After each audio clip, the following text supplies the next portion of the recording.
Hello, I'm Harley Schlanger from the Schiller Institute.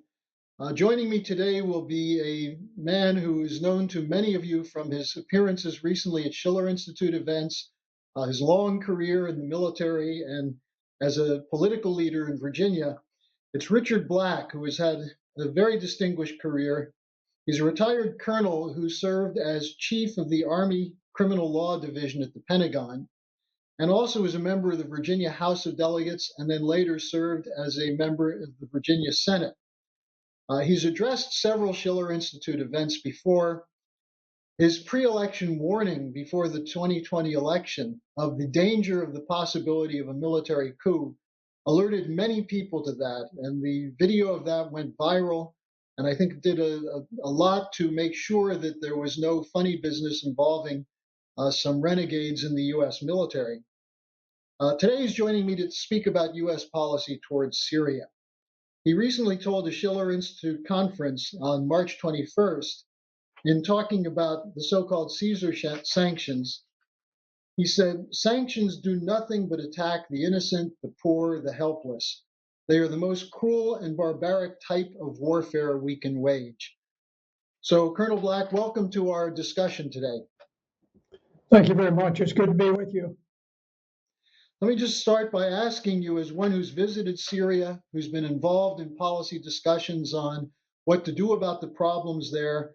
You've been a critic of U.S. policy there and in the region.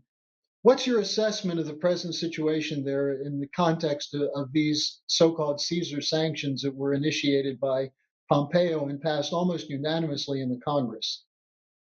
Well, we started the war, the United States started the war in 2011. We sent CIA agents, special operatives, and they went to coordinate and lead the efforts of the Al-Qaeda-linked terrorists who were attacking Syria at that time, attacking the legitimate government. They were sworn to behead all of the Christians, the Alawi, the Shia Muslims, but particularly with a focus on the Christians, killing them, selling their daughters, their wives at slave markets. The United States became implacable allies. We have been unwavering supporters of Al-Qaeda since then. Remarkably, this is the group that brought down the Twin Towers and the Pentagon on 9/11.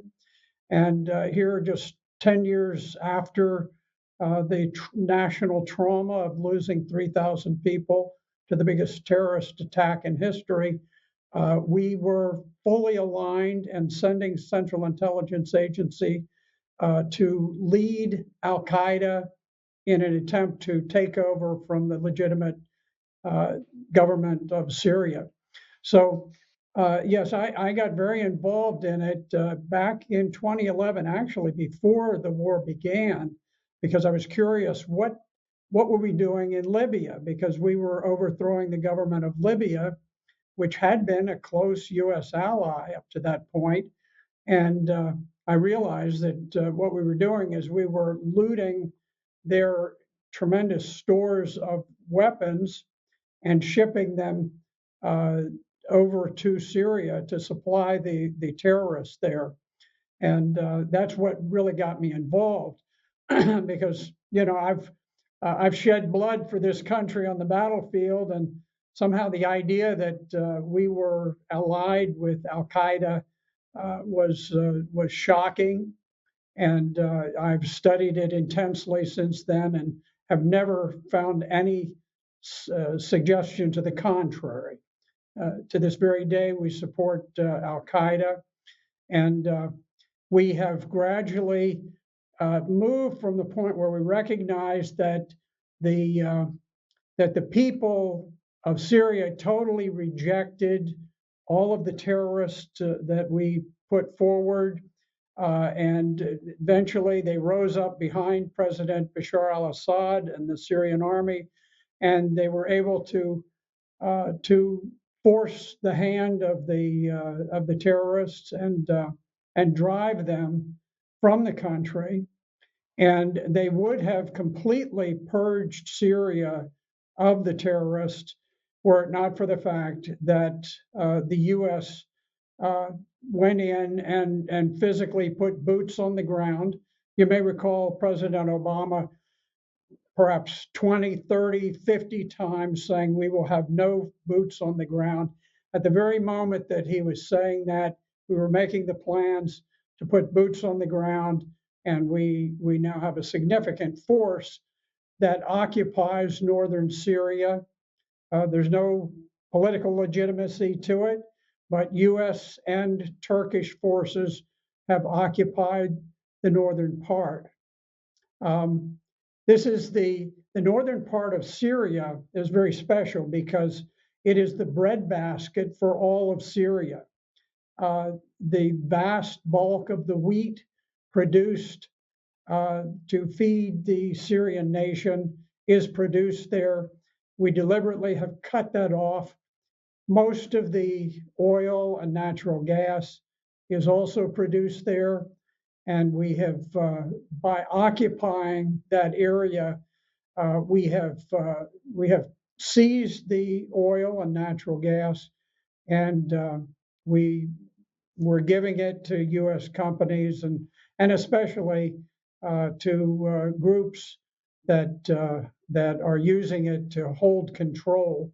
We have a Kurdish minority, and we use that minority as our allies to basically to rob the entire nation of its wheat and its fuel, and that's what we're doing. And even that was not sufficient to bring down the government. We've never shifted our objective, which is to bring down the government and to install an Islamic extremist government that will behead the Christians, the Alawites, the Shia, and the moderate Sunnis. That's our objective. And now this Caesar Civilian Protection Act has been introduced in the Congress and passed with very little debate or dissension. And the purpose of this is to create famine and destitution within Syria and to prevent them from rebuilding after 10 years of war that we have imposed on them. So right now we're creating famine, death, destruction. We have blockaded the Syrians from receiving medical supplies. I saw this back as early as 2016 when I visited hospitals there, and over and over they told me about the fact that they could not receive prosthetic devices for people injured by the landmines we've planted, and additionally they can't receive cancer medications. So for a woman who has breast cancer in Syria, she simply dies of it. And this is very treatable. My own wife, I've experienced this within the last year. There's a tremendous advance in the ability to treat breast cancer, thankfully. But the United States deliberately, intentionally prevents Syrian women from receiving breast cancer medication. And it is remarkable how cruel and savage U.S. policy is. And the members of Congress seem, so many of them, just totally oblivious.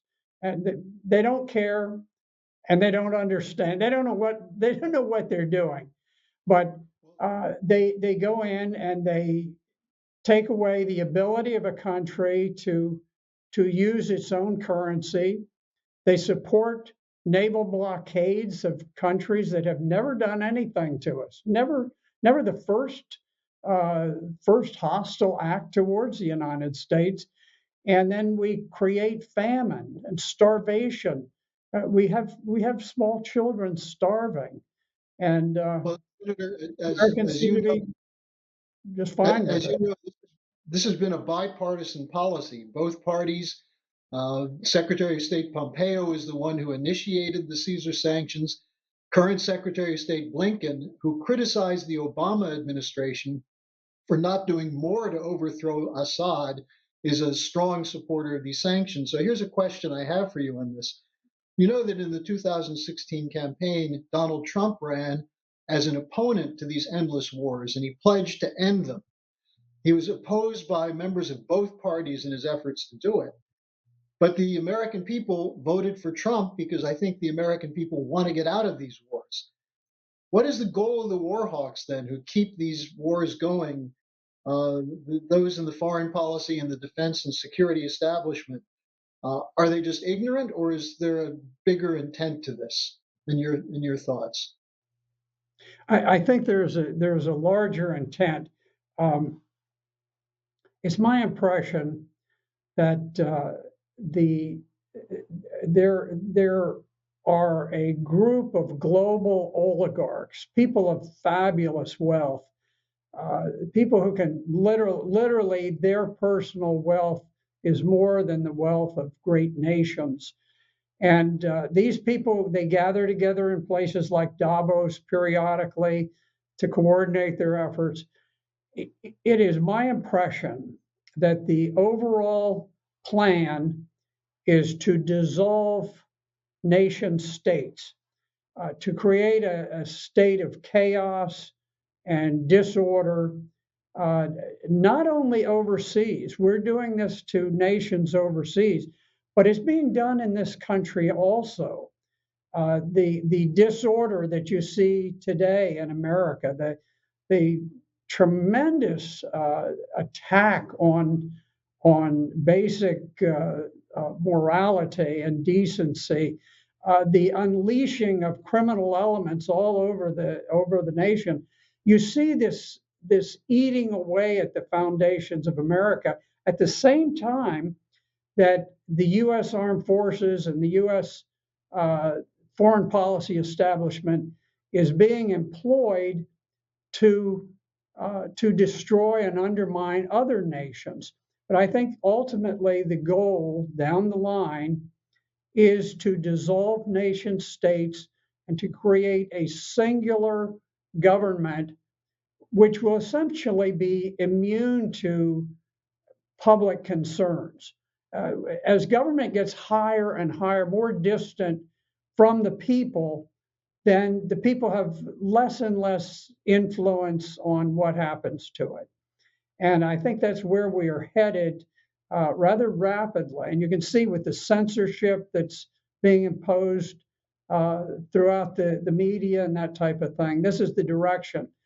But keep in Well, mind, there are people who are becoming fabulously wealthy from all of this, and to them, they're looking at their bottom lines. These are very sadistic, selfish people who really take pleasure in creating starvation and war and death. well, something about the Caesar sanctions that are quite significant is that they're not just against the Syrian people, but any other country or any other business or individual who would try to trade with Syria will be targeted for sanctions. Now, the Schiller Institute has initiated a mobilization in support of the statements of the papal nuncio, Cardinal Zinari, who who criticized the Caesar sanctions and warned that now 90% of the people of Syria are living below the poverty line.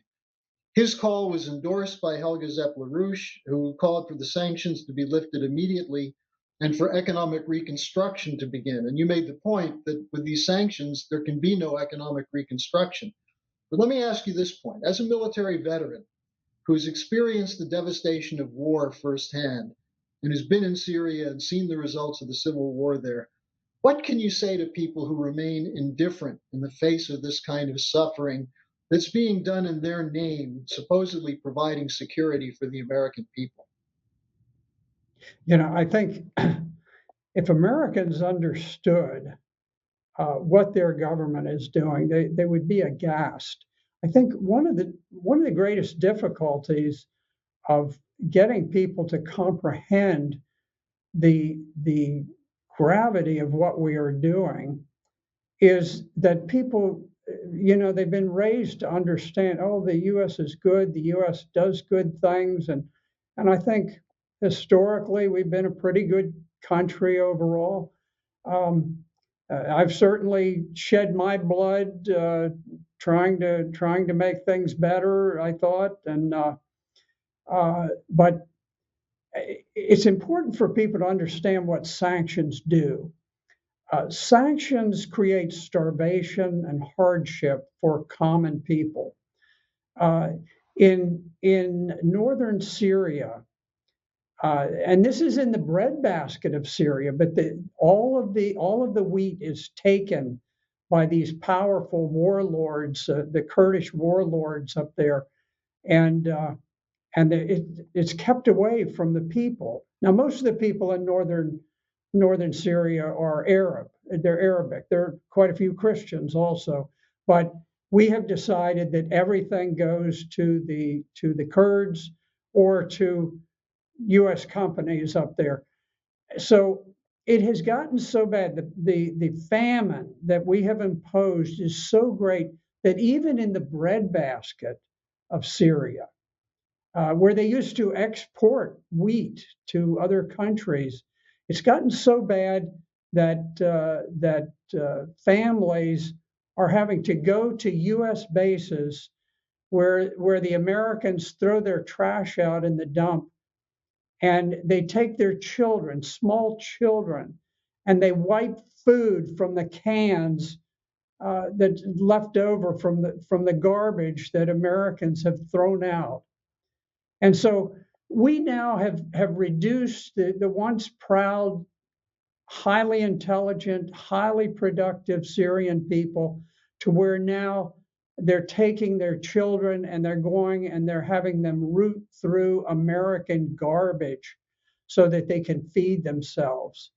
Um, this is so tragic, and it sickens me that we put our American troops in this posture, because our American soldiers and Marines, they're patriotic, they're good people, they want to do good things, and we're forcing them to do the devil's work in Syria. We're forcing them to support Al Qaeda, in some cases ISIS, um, and and it's just this bizarre situation where we're making them cause such hardship. We talk about the Nazis, we talk about the Bolsheviks, we talk about Mao Zedong with the mass starvation in China.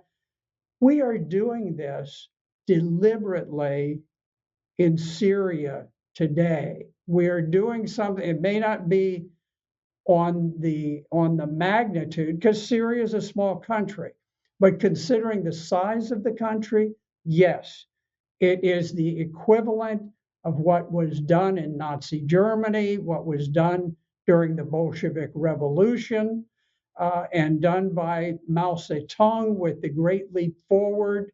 It is deliberately now. Even Mao Zedong didn't deliberately cause starvation. He just did it through ineptitude. 50 million Chinese died way back in Chinese history. But today, in modern day, we are deliberately causing starvation. We are deliberately causing the spread of disease. We are deliberately causing people to freeze to death in the winter in a country that used to actually be able to export a little bit of oil and natural gas. Not a lot, but they had a balanced economy. They shipped some agricultural products. They shipped oil. They had natural gas for export. They shipped a lot of machinery. They had a wonderfully balanced economy with a very productive people. We've wrecked their economy. We have helped the Turks to loot over 1,000 factories in Aleppo City. And now we have stolen their wheat and their fuel so that we can create starvation and famine. And there's a senior fellow from the UAE Finance Middle East Institute. They're very, very committed to overthrowing Syria. And this fellow forecasts growing destitution, famine, and predatory behavior resulting from the new Caesar sanctions. And he says he sees human suffering as an opportunity for the US to achieve regime change. So we can't convince the Syrians to accept a radical Islamic government that is devoted to beheading so many Syrian civilians.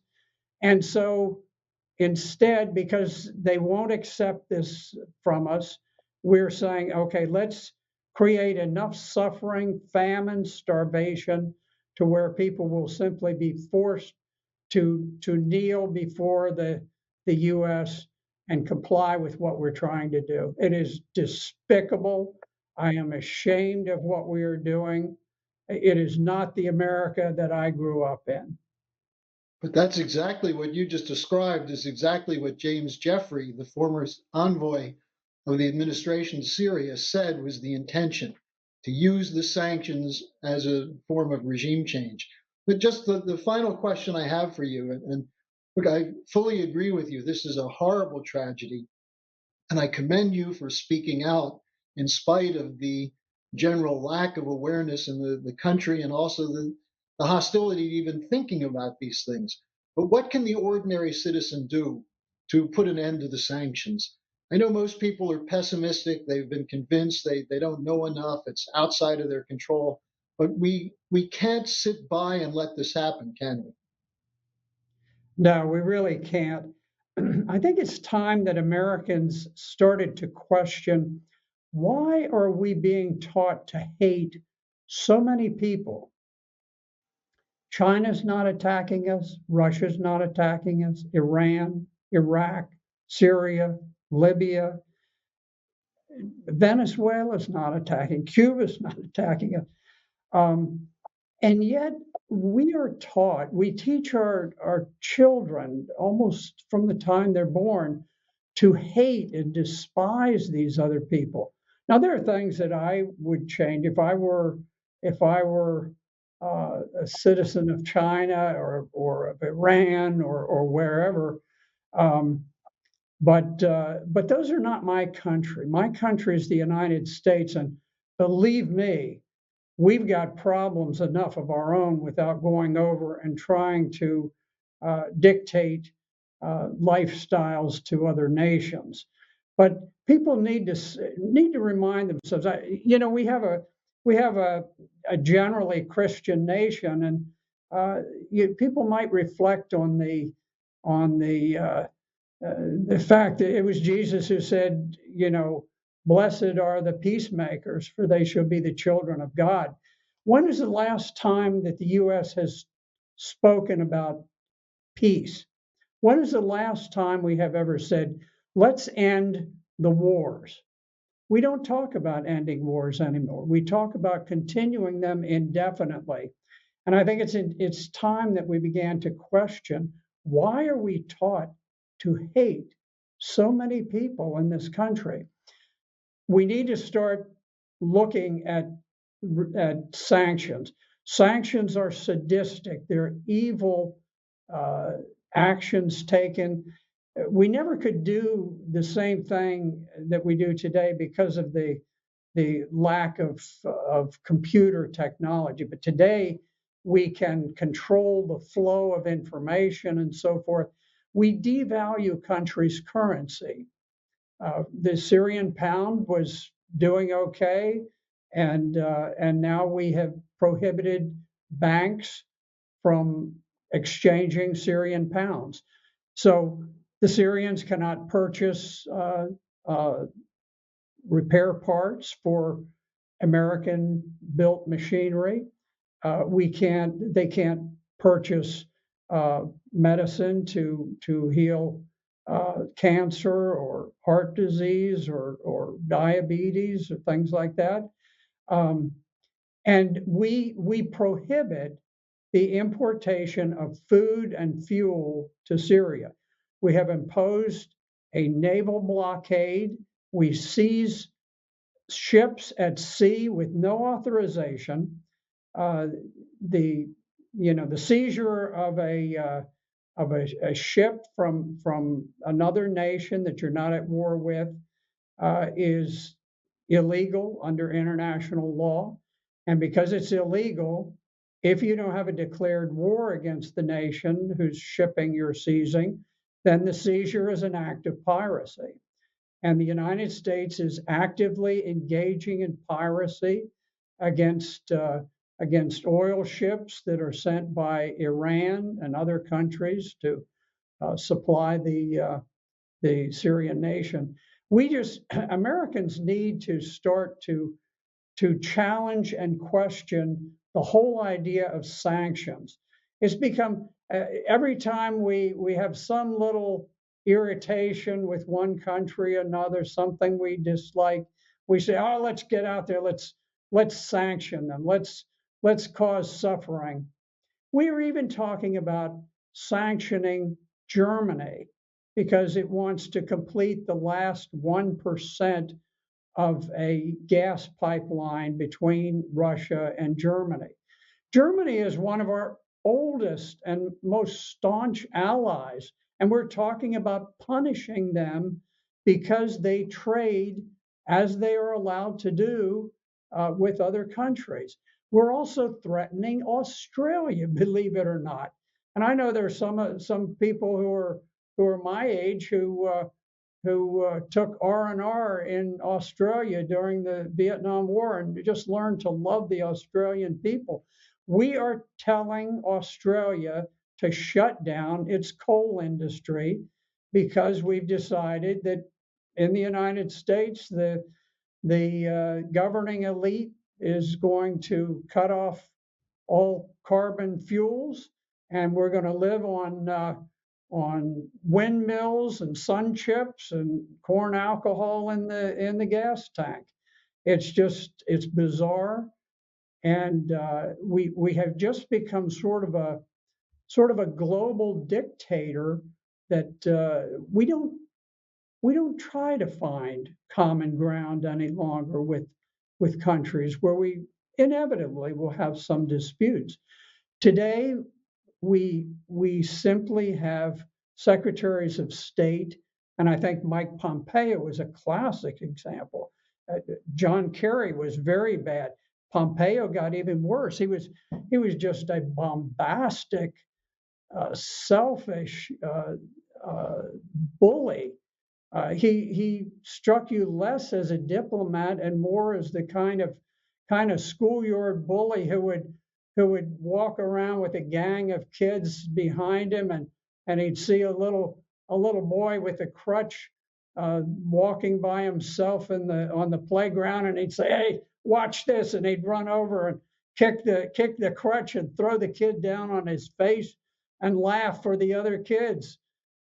This guy is despicable. I can't believe that he prides himself on the fact that he has been able to create so much suffering. And I don't see things getting better under Tony Blinken. He's the one who has been threatening Australia with sanctions and saying, we're not going to have you making your own decisions on your national energy policy. We're going to make your policies in Washington. We are the worst ally that a nation could ever have, because we don't hesitate to threaten and bully all of the countries that are supposedly allied with us. It's a very strange thing, but Americans they've got to wake up to what these sanctions are. Every time that they impose a sanction, they say, we don't do this to cause suffering for ordinary people It's targeted at the leadership. That is almost a standard operating procedure to make that statement. It is unequivocally false. The impact falls on the ordinary person who suddenly finds that the cash in their wallet is devalued, who finds that they don't have enough bread to feed the family, um, who finds that they have to go out to American trash dumps to wipe little bits of food from the cans that were thrown away by American soldiers just so that they can keep their children alive. This is not America, and Americans really need to come to grips with this casual implementation of sanctions. Sanctions are fundamentally cruel, evil actions, and there's simply no justification. If you're not in an active state of war with a nation, which I hope doesn't happen, but there is no legal justification for them, and there certainly is no moral justification. They are just the antithesis of Christianity. They're the antithesis of other religions, of Islam. They are incompatible with any notion of mercy and kindness and decency. So I think I would like to see our churches begin to question sanctions. What are we doing? Why are we so cruel towards other people? I think some of the churches are starting to speak out, but we need much more, as you point out. And it's the ultimate irony that we talk about a rules-based order when we're the ones who make the rules, the American establishment, the City of London, NATO, and imposing these cruel sanctions, as you point out. So I thank you very much for joining me today and for laying this out so clearly. And I'm sure we'll be back in touch with you again in the very near future. Thank you for what you're doing. I really, really appreciate it very much.